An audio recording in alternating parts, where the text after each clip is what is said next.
Like શુગરની જે વાત કરતા હતા કે એ તો વ્હાઇટ પોઈઝન છે, પણ એની જોડે જોડે સોલ્ટને પણ વ્હાઇટ પોઈઝન કહે છે. તો શું એ રિસ્ટ્રિક્ટ કરવાથી કંઈ બેનિફિટ મળે ખરા? ના, ડેફિનેટલી રોંગ.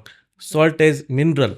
એટલે હા, એક એવી એડવાઇસ આપીશ કે 30% વ્હાઇટ સોલ્ટ યુઝ કરો, હા 30% સિંધો મીઠું અને 30% બ્લેક સોલ્ટ. Black salt. આનો ઉપયોગ કરો. અને સોલ્ટ છે ને એ તમારા લોહીનું વોલ્યુમ વધારે 1.5 કલાક માટે. ઓકે. એટલે ત્યારે જે તમે મીઠું ખાશો ને તો 1.5 કલાક માટે પ્રેશર વધશે, પણ પછી એ યુરિન થ્રુ, પરસેવા થ્રુ કે ગેસ થ્રુ બહાર નીકળી જશે. ઓકે. એટલે કોઈ એમ કે આ એક સ્ટડી ઉપર આ લોકોએ કોમેન્ટ કરી કે બીપી છે એટલે નમક બંધ કરો. હા. તો મેં એવો પર્સન નથી જોયો કે જેણે નમક બંધ કર્યું ને એનું બીપી ઘટી ગયું હોય. બટ મેં એવા મારા ક્લિનિકમાં જોયા છે કે જે લોકોએ વ્હાઇટ શુગર બંધ કરી છે અને બીપી ઘટી જાય, બિકોઝ શુગર બ્લડમાંથી બહાર ના નીકળે.